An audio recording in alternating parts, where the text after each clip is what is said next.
Hello, I welcome you all to my channel again. So in this part of the video, we will be looking at the remaining physical chemistry and some environmental chemistry related questions from the paper KSET 21, right?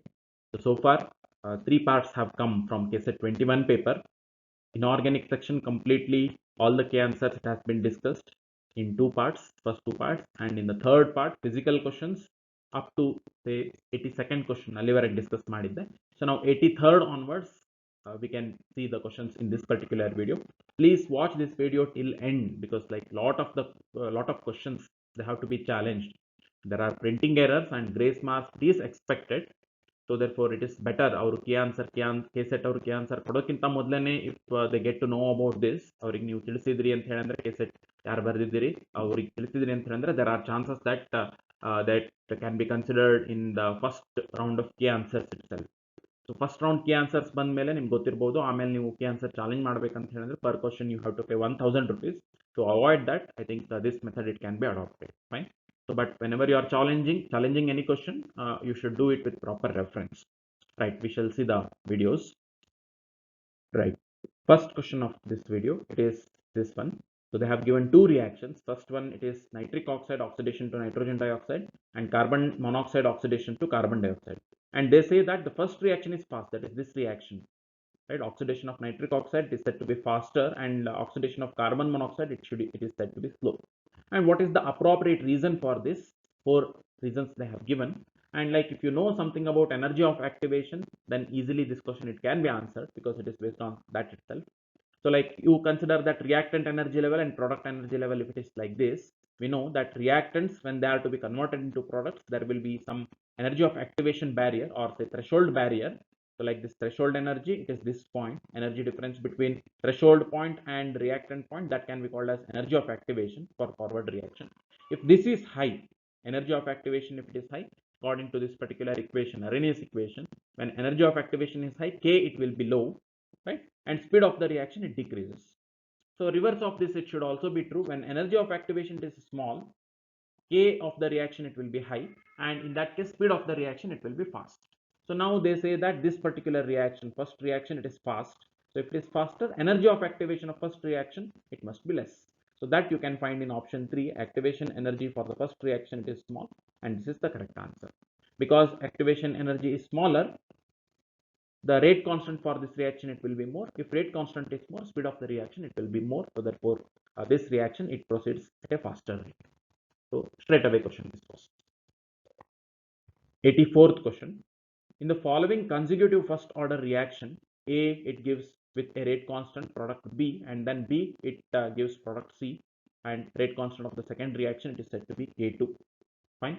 See, for this, according to me, there is a printing mistake. Of course, there is a printing mistake, and because of which two answers can be correct. And I'll tell you how two answers can be correct, and you can just let the KSET people know about this. So while giving the key answers itself, it is expected that they should give both B as well as D as the correct answer for this. But I expect our ಎರಡು ಕೊಡ್ಲಿಕ್ಕಿಲ್ಲ if it is not informed, because I think it is because of printing mistake ಇದು ಹೀಗಾಗ್ತಾ ಇದೆ. B and D ಎರಡು key answer ಅಂತ ಬರ್ತಾ ಇದೆ. But why B and D, both of them they can be key answers, let's see. So in the case of consecutive reactions, the product concentration from integrated rate equation, if at all it is to be expressed, this can be the expression for that, right? A naught into a big term where both K1, K2 and T, everything it is involved, right? So now let's assume this case that K1 it is far less as compared to that of K2. So that means like second step it is very fast and first step it is very slow. So in that case, what we can do is in this particular expression, K1 we can neglect, or we can assume that K1 it will be very small. So K1 very small iddaga it can be neglected, right? So if we do that, so what we can expect is that the C I keep it as it is. This A naught it is also kept as it is.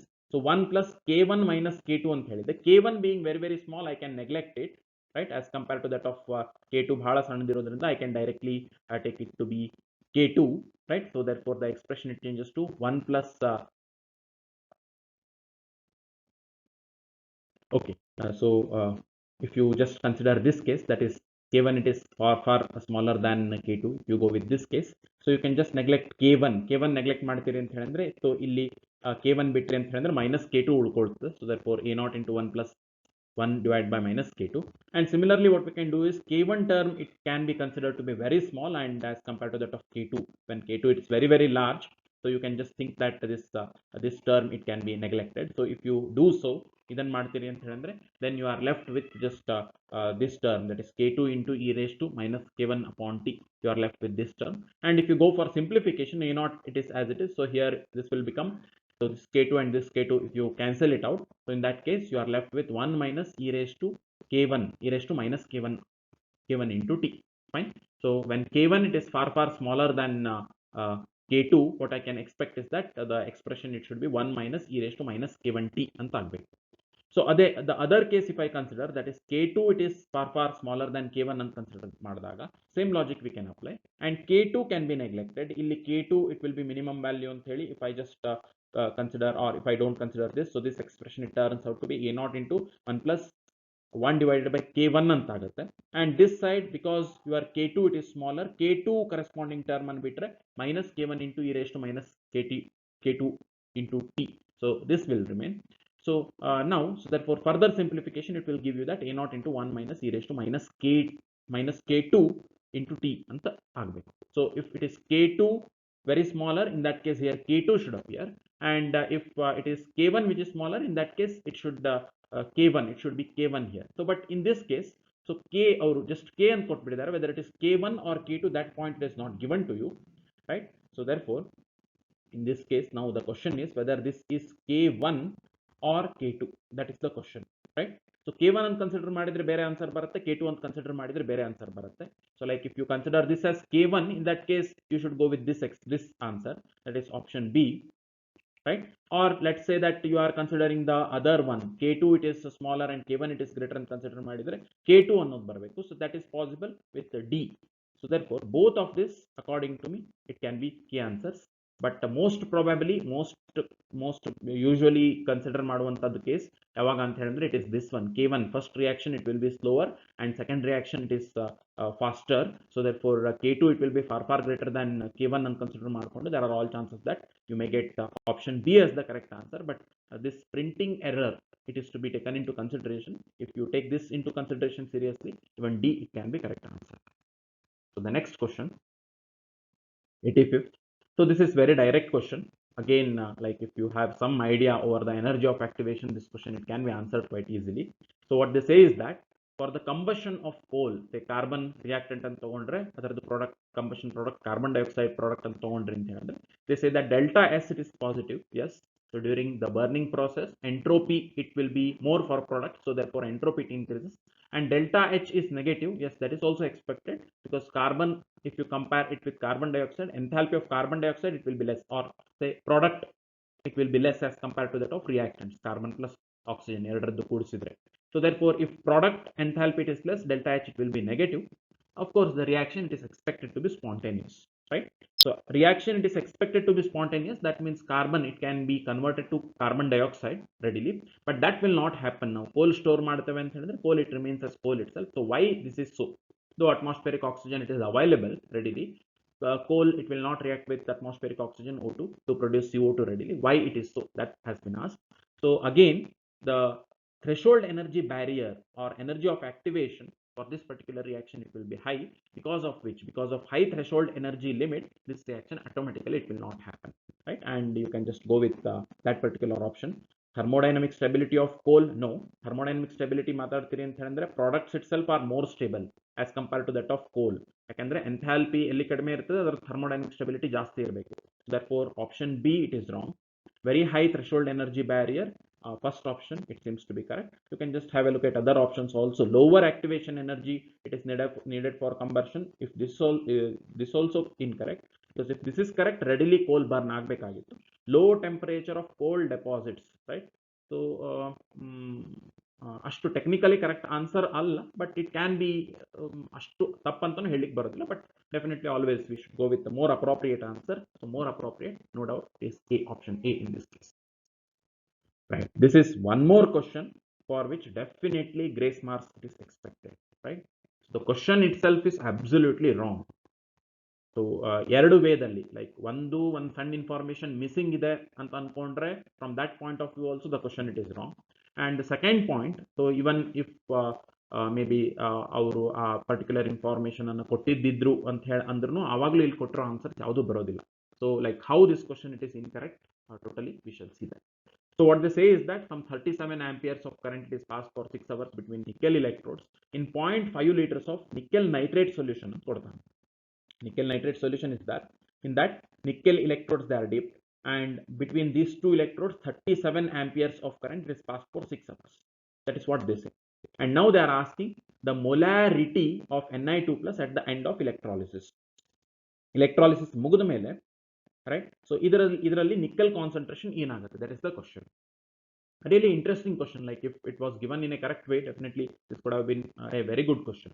So first thing is that, so during electrolysis, yes, we can expect that some amount of nickel, it can be depleted into solution, or some amount of nickel, it can go into the electrodes and redeposit. Nickel concentration, it will be varied in solution, right? How exactly it happens, we shall see. But ನಿಮಗೆ final concentration ಬೇಕು ಅಂತ ಹೇಳಿದ್ರೆ initially what ever is the concentration of nickel nitrate that have taken, that should have been given. ಅದನ್ನು ಕೊಡಬೇಕಾಗಿತ್ತು ಅವರು, but ಅದನ್ನು mention ಮಾಡಿಲ್ಲ. They just say that it is passed nickel electrodes in 0.5 liters of solution of NiNO3 or nickel nitrate solution ಅಂತ ಅಷ್ಟೇ ಕೊಟ್ಬಿಡ್ತಾರೆ. ಇದ್ರದ್ದು concentration ಕೊಟ್ಟಿಲ್ಲ ಅಂತ ಹೇಳಿದ್ರೆ after electrolysis concentration ಹೇಗೆ ಚೇಂಜ್ ಆಗುತ್ತೆ, that cannot be worked out. So that is first point. So that itself this question fails. So let's assume that like ಇಲ್ಲಿ ವಾಟರ್, ಪ್ಲೇನ್ ವಾಟರ್ ಅಂತ ತಗೊಂಡಿದ್ದಾರೆ ಅಂಡ್ ಇನಿಷಿಯಲ್ ನಿಕಲ್ ಕಾನ್ಸಂಟ್ರೇಷನ್ ಏನೂ ಇಲ್ಲ, 0 ಅಂತ ಅನ್ಕೊಂಡು ಅವಾಗ ಏನಾದರೂ ಆನ್ಸರ್ ಮಾಡ್ಲಿಕ್ಕೆ ಬರುತ್ತಾ ಅಂತ ನೋಡಿದ್ರೆ, so none of the options they match, right? So maybe probably the question it could have been in that way. So ಇಲ್ಲಿ ವಾಟರ್ ತಗೊಂಡಿರಬೇಕು and in that case molarity ಎಷ್ಟಾಗುತ್ತೆ ಅಂತ ಅವರು ಕೇಳೋದು ಇತ್ತು ಅಂತ ಅನ್ಕೊಳ್ತೇನೆ. So in that case also I think while calculating they must have done a small thing wrong, and because of it none of these options according to me they are correct answers. So let's assume this, let's say this is nickel, not nickel nitrate solution, some other electrolytic solution, or simply plain water. In that case, what all reactions they are expected if you use nickel electrodes during electrolysis? See, at cathode in this particular case, now it is if it is assumed that it is, or ನೀವು ಹೇಗೆ ಅನ್ಕೊಂಡ್ರೂ ನಡೀತದೆ, even if some nickel ions are present in this, originally nickel ions present ಇತ್ತು ಅಂದ್ರೂ at cathode it is hydrogen ions or H plus ions which should get reduced according to the electrode potential. So electrode potential, reduction potential of Ni2 plus, it is given, it is minus 0.25 volts, whereas for H plus we know that it will be 0, so therefore this is being less reduction potential. So this itself H plus ions itself gets reduced when you start the electrolysis, so therefore H2 it will be one of the product at cathode. So at anode, right, two reactions are possible. One, you can expect water oxidation. The other one, you can expect that nickel electrode that will deplete to produce Ni2 plus ions into the solution. So at anode, in fact, this reaction it is expected. Again, ee reaction ಹೇಗಾಗುತ್ತೆ ಅನ್ನೋದಕ್ಕೆ ಅದಕ್ಕೆ electrode potentials ಬೇಕಾಗುತ್ತೆ. So nickel, its oxidation potential, whatever I have written, it is oxidation potential, it is 0.25 volts. Reduction potential reverse ಮಾಡಿ ಬರೆದ್ರೆ that will be oxidation potential, which will be 0.25 volts. For water, it will be minus 1.23 volts oxidation potential, right? So therefore, obvious that nickel depletion that is expected. At anode, nickel it depletes and more amount of Ni2 plus it should be coming into the solution. That's what we can expect, right? So now, based on this new nickel ions which are entering into solution, other base ಮೇಲೆ ಇದ್ರದ್ದು molarity ಹೇಗೆ change ಆಗುತ್ತೆ ಅದನ್ನು workout ಮಾಡ್ತೀವಿ ಅಂತ ಹೇಳಿದ್ರೆ, so for that Q they have given, right, and Q they have not given, like amperes I ಕೊಟ್ಟಿದ್ದಾರೆ and for what time they have passed, that information has been given. So amperes and time pass ಮಾಡಿದ್ರೆ how many coulombs of electricity have passed through the solution, that can be worked out. 37 amperes of current and for 6 hours, but very important, amperes ಅಂತ ಹೇಳಿದ್ರೆ it will be coulombs per second, therefore this time it should be in seconds. So ಇದು 6 hours ಇದ್ದಾನೆ, into 60 it will be converted to minutes, and into 60 ಮಾಡಿದ್ರೆ it will be converted to seconds. So therefore now we should know this, that whenever we pass 96,500 coulombs, so in that case, in this particular case, so because 1 mole of Ni it requires 2 moles of electrons, or because it releases 2 moles of electrons, so we can say that if you pass 96,500 coulombs of charge in the electrolysis, it will be producing, or it will be depleting just half mole of Ni2 plus or 0.5 moles of Ni2 plus, it will be entering into the solution for 96,500 coulombs. So now for Q coulombs, if you calculate, just you can go with cross multiplication. So X, you will get it to be 4.14, right? The number of moles of nickel that has to be depleted into the solution, it will come to 4.14. So now based on this, if you want to calculate molarity for 0.5 liters ಅಂತ ಕೇಳಿದ್ದಾರೆ, molarity ಅಂದ್ರೆ number of moles present in 1 liter of the solution. So therefore 4.14 divided by 0.5 ಈಗ ಮಾಡಿದ್ರು ನಡೀತದೆ, ಅಥವಾ so it is for 500 ml or half liter. For 1 liter it should be double 8.28, right? And 8.28 ನಿಮ್ಗೆ ಅದು answer ಸಿಗೋದಿಲ್ಲ. So therefore all the options they are wrong. So ನಾನು ಅನ್ಕೊಳ್ತಿರೋದು, I am not very sure, but ಇಲ್ಲಿ ಏನಾದರೂ ಅವರು ಇಲ್ಲಿ ತನಕ 4.14 ಬರಬೇಕು ಅಂಡ್ ಲೈಕ್ 0.5 ತಗೊಂಡಿರೋದ್ರಿಂದ ಮೊಲಾರಿಟಿ ಮಾಡಬೇಕಾದ್ರೆ ಇದ್ರದ್ದು ಹಾಫ್ ಮಾಡಬೇಕು ಅಂತ ಕನ್ಫ್ಯೂಸ್ ಮಾಡಿಕೊಂಡು ಒನ್ ಆಫ್ ದ ಆಪ್ಷನ್ 2 ಕೊಟ್ಟಿದ್ದಾರೋ ಏನೋ ನನಗೆ ಗೊತ್ತಿಲ್ಲ. But the correct answer, if you just think that initially no nickel nitrate or no nickel ions are present, in that case it would have been this 8.28 molar, and none of the options they match. Definitely it is expected that this question it should be awarded with grace marks. So next question, again it is from electrochemistry. Some questions I can say, though they are technically like 100% correct illa ant helandrnu good questions ant helbodu.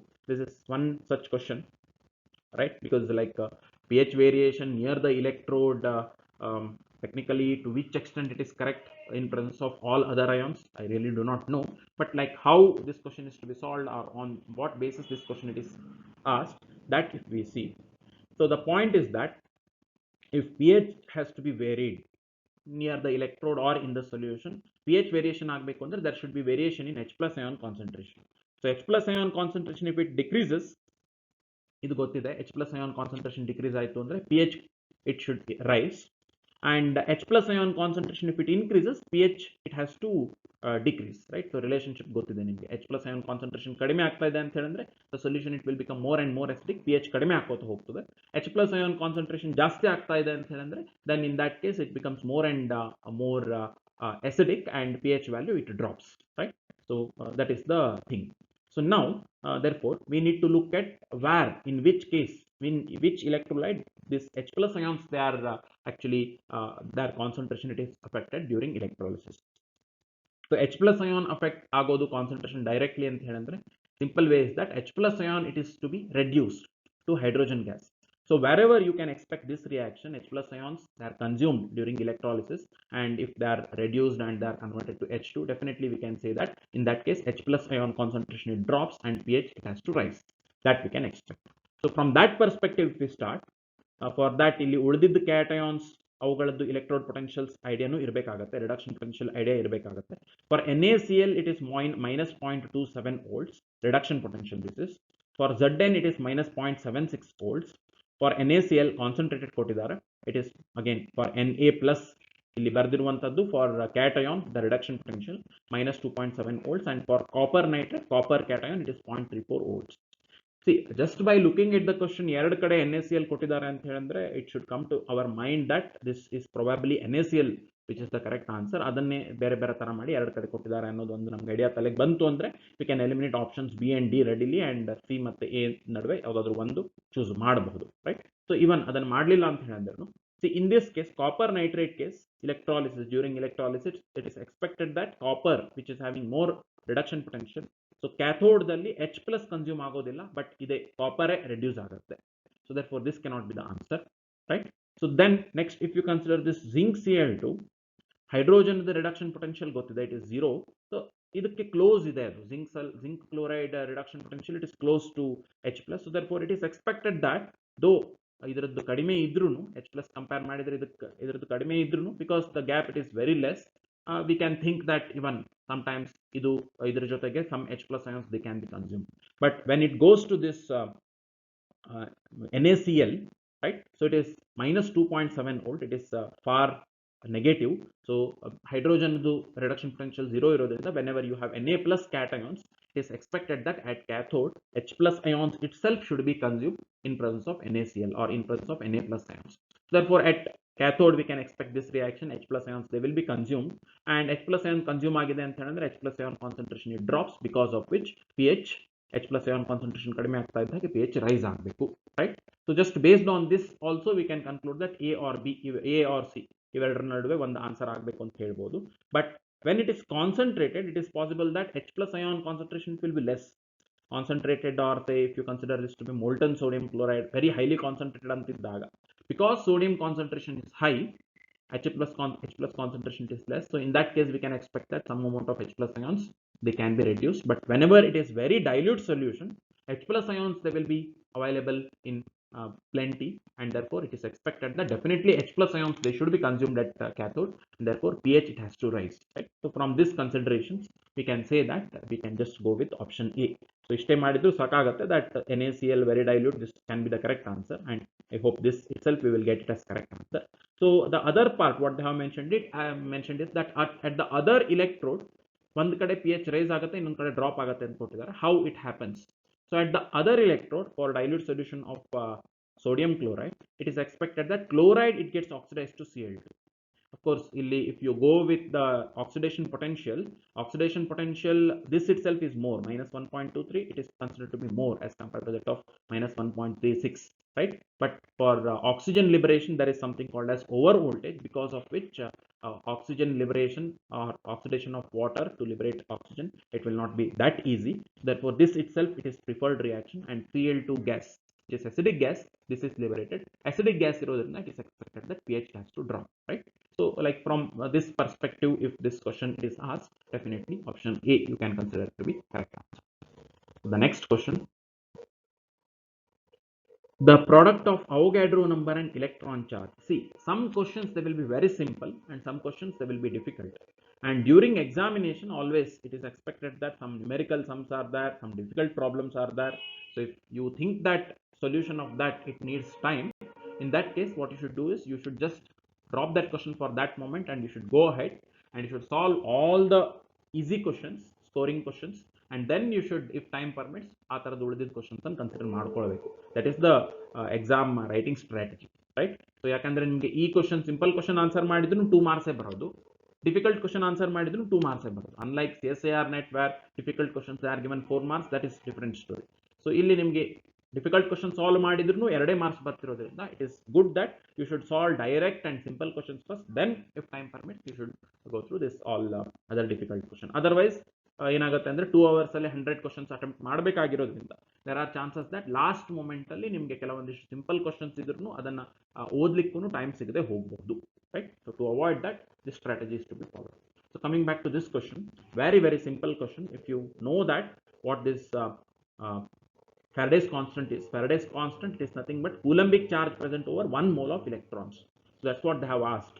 Instead of asking the value, or instead of asking what is Faraday's constant, indirectly the product of Avogadro number and electron charge, Avogadro number and charge on electron. Avogadro number, we know this, 6.02 × 10⁻23, and charge it is 1.6 × 10⁻19 coulomb, charge on 1 electron in terms of coulomb. Product of this, it will come around 96,500 coulombs per mole of electron. So that is nothing but Faraday's constant. Straight away question, option B, it was the correct answer for this, right? So this question, again I should say it's easy itself. Electrolysis of molten salt, the mass of the substance deposited, it is not dependent on. See, molten salt ಅಂತ ಹೇಳಿದ್ರೆ temperature it is to be maintained at high, temperature high maintain ಆಗಬೇಕು, that is true. But what they are asking is the mass of substance deposited is not dependent on. Mass of the substance deposit ಆಗೋದು ಅಲ್ಲಿ ಎಷ್ಟು electrolysis ನಡೀತಾ ಇದೆ ಅದರ ಮೇಲೆ depend ಆಗುತ್ತೆ, and ಯಾವ ಸ್ಪೀಶೀಸ್ ಡೆಪಾಸಿಟ್ ಆಗ್ತಾ ಇದೆ ಅದ್ರ ಮೇಲೆ ಡಿಪೆಂಡ್ ಆಗುತ್ತೆ. ಟೆಂಪರೇಚರ್ ಮೇಲೆ ಡೈರೆಕ್ಟ್ ಡಿಪೆಂಡೆನ್ಸ್ ಇರೋದಿಲ್ಲ, right? So just to confuse you, molten salt ಅಂತ ಕೊಟ್ಟಿದ್ದಾರೆ ಅವರು. So just to make the effective distractor, this part they have done. But if you are very strong with your basics, so in that case it is not at all difficult. So we know that the equation, or say if it is to be expressed amount of substance deposited, it will be electrochemical equivalent of that particular substance into I. I is current intensity, or in amperes what is the current, and for what time you have passed the current. So it depends on these three. So therefore it depends on I, no doubt. It depends on if I is more amount of substance will be deposited. If T is more amount of substance it will be deposited, and electrochemical equivalent of that particular species which is being deposited, If that is high, in that case also there will be more amount of deposition, but temperature directly ಅದು affect ಮಾಡೋದಿಲ್ಲ, which is not ಅಂತ ಕೇಳಿದ್ದಾರೆ. Therefore you can go with option A, right? No doubt option A should be the correct answer for this. So the next question, of course, I should say it is concept based or knowledge based. If you do not know the fact, in that case it may go little difficult, it can be little confusing. So they are specific. They say that lithium metal, it is an electrode in high energy density batteries, right? High energy density batteries specifically mentioned ಮಾಡಿದ್ದಾರೆ. What is the exact reason for this, right? So why I am telling this is that why lithium it can be used in batteries ಅಂತ ಕೇಳಿದ್ರೆ all these answers ಅದನ್ನ correct ಅಂತಾನೆ ಹೇಳಬೇಕಾಗ್ತದೆ. One or the other reason why lithium it is used in different batteries, these reasons they are correct. What I mean by this is that lithium it is light metal, yes, that is one of the reason why it can be used in batteries. So ನೀವು heavy metal use ಮಾಡಿದ್ರೆ mass ಜಾಸ್ತಿ ಆಗುತ್ತೆ, carrying the battery it becomes difficult. So mobile batteries, all those are lithium batteries. Lithium preferably used ಯಾಕೆ ಅಂತ ಹೇಳಿದ್ರೆ so like density of lithium metal it will be less because of its less atomic mass, and yes, that is one of the reason, right? So but ಇಲ್ಲಿ ನಿಮಗೆ energy high energy density battery specific ಕೇಳಿದ್ದಾರೆ. So ಅದಕ್ಕೆ specific reason ಯಾವುದು ಅಂತ ಹೇಳಿ ಕೇಳಿದ್ರೆ is second. So this is also correct statement itself, but lithium it has highest oxidation potential. Yes, lithium oxidation potential. So I will just erase this, otherwise you may mistake that this is the right answer. Statement wise, okay, statement wise I say that this is correct statement. This is also statement wise I don't think so it is correct, and lithium is quite reactive. Statement wise fine. Lithium does not corrode readily, comparatively ತಪ್ಪು ಅಂತ ಹೇಳಿಕ್ ಬರೋದಿಲ್ಲ. To some extent this is also correct, fine. But the correct answer or correct reason why it is used in high energy density batteries, it is this lithium, it has highest oxidation potential. The oxidation potential of lithium, it is plus 3.05 volts oxidation potential and mathadide, right? Reduction potential it will be very less, minus 3.05 and but highest oxidation potential, yes, this is one of the species with highest oxidation potential, known highest oxidation potential. That is the correct reason for this. The next question, identify the wrong statement in connection with F centers or crystal defects. This question has come. So in connection with this particular thing called as Farber centers or F centers, the question has come. So like I have illustrated this particular defect, crystal defect, in the case of sodium chloride.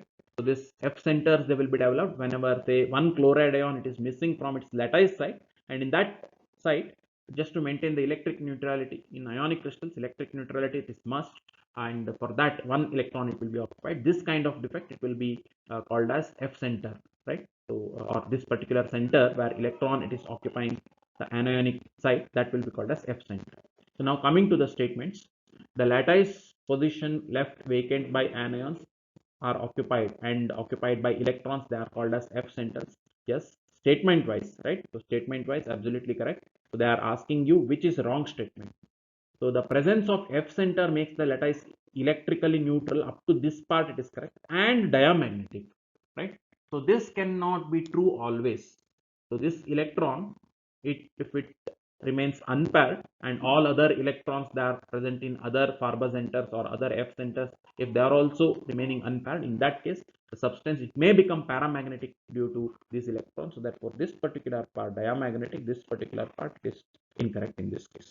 So the next part, C statement, the presence of F center gives colors to the crystals. Yes, the F center and ಹೆಸರು ಬಂದಿರೋದೇ from color, like F it stands for Farber in German, which means color, right? And this will give you different colors to salt. For example, sodium, pure sodium crystal, it will be white, but with yellow, with this F centers it will develop slight yellowish coloration, right? So it gives color. Statement is correct.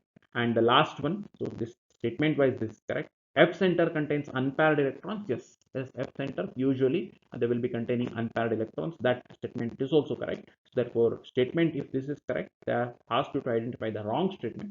Wrong statement, it will be this one, B, right? So you can go with option B as the correct answer for this question. So 92nd question. So again I have doubt on this particular question. So whatever they have asked, definitely have not come across it so far. So what they say is that ferromagnetic substance it becomes paramagnetic when it is placed in magnetic field. The ferromagnetic substance, when it is placed in magnetic field, it converting itself, it itself into paramagnetic substance, definitely I have not heard. So ನಿಮ್ಗೆ ಯಾರಿಗಾದರೂ ಇದ್ರ ಬಗ್ಗೆ more idea ಇದ್ರೆ you can just let me know that in comment. But the thing is that with increase in temperature, ferromagnetic substance, it will be converted to paramagnetic substance. That is well-known phenomenon, temperature effect on magnetism. So ferromagnetic, it becomes paramagnetic substance. Above there will be temperature, specific temperature for each and every ferromagnetic substance, which will be called as Curie's temperature, TC. Above that, it will be converted to paramagnetic. That is fine, right? But here they say that when the substance is kept in magnetic field, right? So whatever, if you just look at the options, all the domains, they get oriented in the direction of the magnetic field. So that is the future of ferromagnetic substance. If you consider individually this as the magnetic domain, all domains, they will be aligned in the same direction in magnetic field, and that is actually responsible for ferromagnetic behavior. So therefore this cannot be the correct answer. So second statement, what they say is that all the domains get oriented in the direction opposite to the direction of the magnetic field. So even this happens, the substance, I don't think so that it will be converted to paramagnetic. Domains, they get oriented randomly. In fact, this happens when we increase the temperature. Mostly ಅದನ್ನೇ ತಲೆಯಲ್ಲಿ ಇಟ್ಕೊಂಡು temperature increasing effect ಅದರದ್ದೇ ಕೇಳಬೇಕು ಅಂತ ಈ question ಬಂದಿದೆ ಅಂತ ಅನ್ಕೊಳ್ತೇನೆ. So this is the correct statement. So domains, if it gets oriented randomly, in that case its ferromagnetic property, it will be reduced and slowly it will be converted to ferromagnetic substance. So definitely, according to me, I would go with this option C as the correct answer for this, right? So the last one, whatever they have given, domains are not affected by magnetic field, right? So if this statement is correct, that ferromagnetic substance, it becomes paramagnetic when it is placed in magnetic field, then idu correct statement anta tondre this cannot be the answer. You should just go with C, right? So still I'm a bit doubtful idra ಬಗ್ಗೆ ನನಗೆ clear ಅವ್ರು ಏನು ಕೇಳ್ತಾ ಇದ್ದಾರೆ ಅನ್ನೋದು idea ಬಂದಿಲ್ಲ. But according to the perception, ಇದನ್ನ ಈ ಕ್ವಶನ್ ನೋಡ್ಕೊಂಡು ಆನ್ಸರ್ ಮಾಡಿದ್ರೆ I would go with option C. The next question, again there is error in this question. You can demand and you should demand grace marks for this. So like what they are asking is, which of the substance below has least CONC value ಅಂತ ಹೇಳಿದ್ದಾರೆ, right? So all these are surfactants, or all these, they are you can consider them to be soaps or detergent surfactants. So for surfactants, we have something called as critical missile concentration, CMC value ಅಂತಿದೆ. ಆ CMC ಆಗಬೇಕಾಗಿದ್ದು most probably ಇದು CONC ಅಂತ ಆಗಿದೆ. If this is CONC, question it is meaningless. So like CONC value ಅಂತ ಏನೂ ಇರೋದೇ ಇಲ್ಲ. So therefore I think this question needs grace marks. But if ಅವರು ಅದನ್ನ ಕೇಳಿರೋದು CMC value ಅಂತ ಆಗಿದ್ದಿದ್ರೆ, what is that CMC value? Just we have to see whenever we increase the concentration of the surfactant in a solution. So say we take pure water and we add surfactant to it. Whenever we add surfactant, surface tension, so this side it is surface tension, continuously it goes on decreases, and at a particular point this surface tension, it becomes constant, right? So at that particular point, or from the point where the surface tension, it remains constant, even if you add more and more amount of surfactant, if surface tension it is not varied, that particular concentration, it is called as critical missile concentration, CMC. So ಯಾಕೆ ಅದನ್ನು critical missile concentration ಮಾಡ್ತೇವೆ ಅಂತ ಕರಿತೇವೆ ಅಂತ ಹೇಳಿದ್ರೆ, so in whenever you drop this surfactants into water, so initially ಏನಾಗುತ್ತೆ ಅಂತ ಹೇಳಿದ್ರೆ, more and more amount of those surfactant molecules they start coming into the surface. Once the surface it is saturated, then inside the solution, inside the bulk of the solution, these surfactants, they aggregate themselves with their hydrophobic tails. So here all everywhere you have this long alkyl chain which will be hydrophobic, and this side you have ionic part. So therefore in water ಹೇಗಾಗಿರುತ್ತೆ ಅಂತ ಹೇಳಿದ್ರೆ, they will direct their say hydrophobic tail, and they will form this kind of associated structures, right? So this, if you consider it to be hydrophobic tail anna this end, you can consider that this round end, you can consider it to be hydrophobic part. All those hydrophobic parts, they will be say associated, and the other part, it will be like negatively charged. I can just show that. So this part, if you consider that it is ionic, usually the ulta represent ಮಾಡ್ತೇವೆ. Fine. So this will be hydrophilic. So this kind of structure, whatever is generated, that can be called as missile, right? And for that minimum concentration of surfactant, it will be necessary then produce ಮಾಡಲಿಕ್ಕೆ. And this question actually, it is about that CMC, critical missile concentration. And this critical missile concentration, it will be less if the length of this hydrophobic part or hydrophobic tail ಅಂತ ಏನು ಹೇಳಿದಾನೆ, so ಅದು length ಜಾಸ್ತಿ ಇದ್ದಷ್ಟು easily it can form missile. So therefore critical missile concentration that will drop when length of the hydrophobic chain increases. So based on that, if you approach this question, you can get the correct answer. So in option C, you find C11H23, right? So of course, even unsaturation, if it is present, that is to be considered. But here C8, C9, C6 irodrinda C11, I think it will be the lengthy chain, and so H11 and 23 ಅಂತ ಹೇಳಂದ್ರೆ sufficient hydrogens are also present and saturation ಅಷ್ಟು ಇರೋದಿಲ್ಲ. So therefore I would go with this option C as the answer. But what they have given here is that CONC value ಅಂತ ಕೊಟ್ಟಿರೋದ್ರಿಂದ question it is meaningless. It is expected that grace marks it should be given to this particular question, right? But whenever grace marks is given, like that will not be beneficial to one particular fellow, ಯಾಕಂದ್ರೆ grace marks ಎಲ್ಲರಿಗೂ ಬರ್ತದೆ. But ದೋ grace marks ಬಂದ್ರೂ those students who know about this, for them it will be actually loss. Andre if they knew the concept of CMC, only they could have answered. Now if you get grace marks, in that case all of them it will be benefited. So in that way ಯಾರಿಗೆ ಇದ್ರ ಬಗ್ಗೆ ಗೊತ್ತಿದೆ, so definitely ಅವರಿಗೆ ಒಂದು ಸ್ವಲ್ಪ loss ಇದೆ. So this should not happen, but like typing errors in this particular paper, like many. So seriously consider ಮಾಡಿದ್ರೆ maybe just inorganic and physical perspective ಅಂದಾನೆ 8-10 question grace ಕೊಡುವಷ್ಟು ಇದೆ, right? ಅಷ್ಟು ಡೆಫಿನೆಟ್ಲಿ ಅವ್ರು ಕೊಡೋದಿಲ್ಲ, but ಅಷ್ಟು ಕಂಟೆಂಟ್ ಇದೆ, typing errors and all those things is taken into consideration. And one more point about this mistake is that, for example, that particular nickel nitrate question, so ಯಾರಾದರೂ ಅದ್ರ ಬಗ್ಗೆ ಗೊತ್ತಿರೋರು ಅದಕ್ಕೆ ಆನ್ಸರ್ ಬರ್ತದೆ ಅಂತ ಹೇಳಿ ಅದರ ಮೇಲೆ ಟೈಮ್ ಸ್ಪೆಂಡ್ ಮಾಡಿಕೊಂಡು ಎಲ್ಲ ಕ್ಯಾಲ್ಕುಲೇಷನ್ ಮಾಡಿದ್ರಿ, still in spite of that if you are not getting answer, so then also it will be negative for those students to spend time over such question, right? So ಹಾಗಾಗಿ like ಅದು grace ಎಲ್ಲರಿಗೂ ಬರ್ತದೆ ಅಂತ ಹೇಳಂದ್ರೂ really ಯಾರಿಗೆ ಸ್ವಲ್ಪ knowledge ಇರ್ತದೆ ಅವರಿಗೆ ಇದು ಗ್ರೇಸ್ದಿಂದ ನೆಗೆಟಿವ್ ಆಗ್ತದೆ ಹೊರತು ಪಾಸಿಟಿವ್ ಆಗೋದಿಲ್ಲ. ಸೊ ಯಾರಿಗೆ ಗೊತ್ತಿರೋದಿಲ್ಲ ಆ ಕಾನ್ಸೆಪ್ಟ್ ಅಂಡ್ ಯಾರು ಆ ಕ್ವಶನ್ ಓದಿರೋದಿಲ್ಲ, ಸುಮ್ಮನೆ ಬಿಟ್ಟು ಹೋಗಿರ್ತಾರೆ, ಸುಮ್ಮನೆ ಬ್ಲಾಂಕ್ ಆಗಿ ಮಾರ್ಕ್ ಮಾಡ್ಕೊಂಡು ಹೋಗಿರ್ತಾರೆ, ಗ್ರೇಸ್ ಬಂದ್ರೆ ಅವ್ರಿಗೆ ಬೆನಿಫಿಟ್ ಆಗುತ್ತೆ. ಇನ್ that way grace marks it should be avoided, but like ಈ ತರದ್ದು ಮಿಸ್ಟೇಕ್ಸ್ ಆದ್ರೆ it becomes unavoidable. Yeah, so the next question it is about the catalytic poison. So like if you consider the surface of catalyst, in surface of catalyst you can find something called as active sites. So in that active sites, whenever you add catalytic poison, that will interact with the active site and it will make chemical bonds with that active site, and that active site will be blocked, because of which the catalytic action it will be prohibited, right? So that is the role of catalytic poison. So if you consider it in this perspective, straight away option C, it combines chemically with the catalyst, that can be considered to be the correct answer.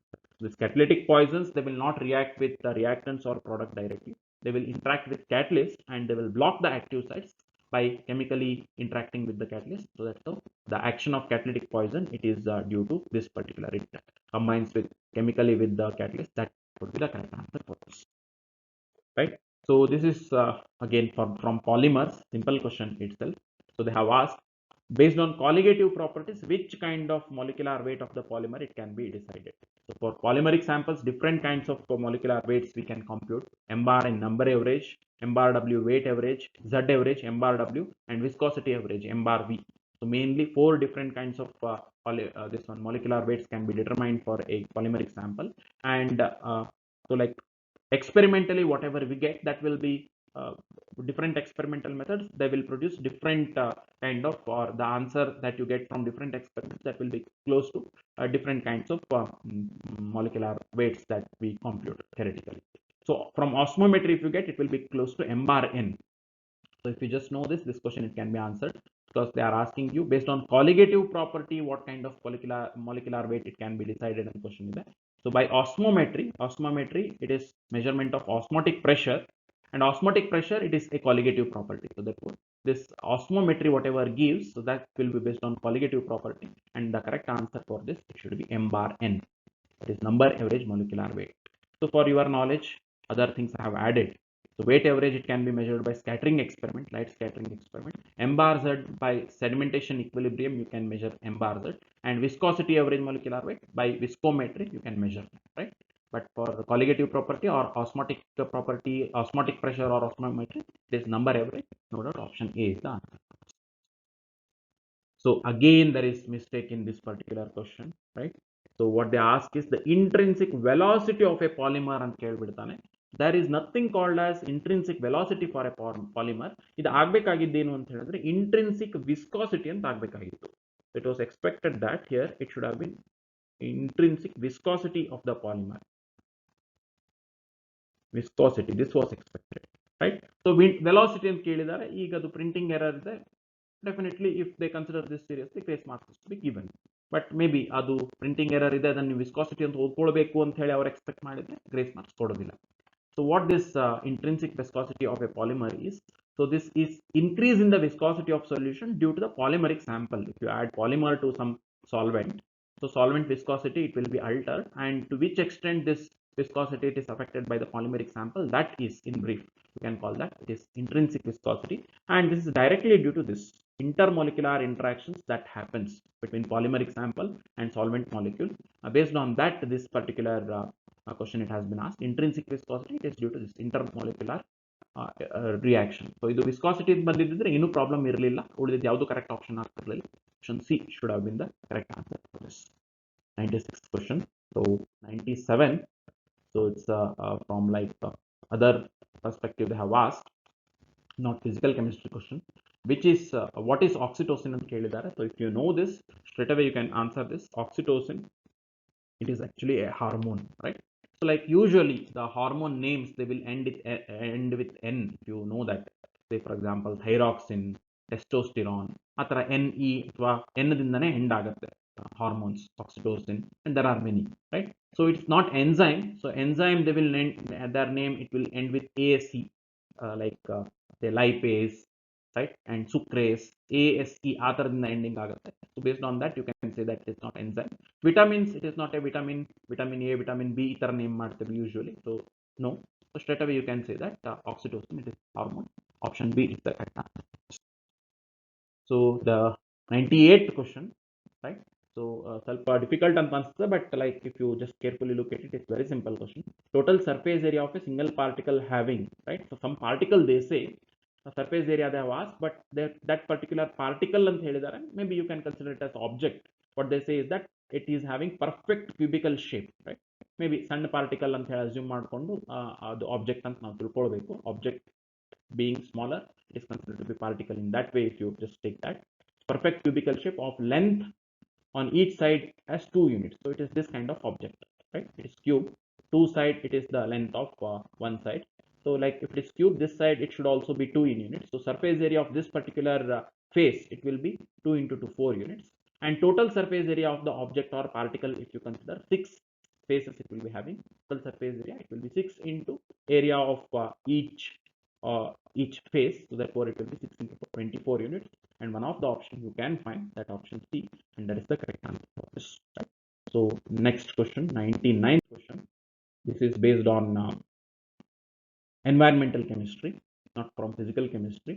So choose the correct statements with reference to consequences of global warming, right?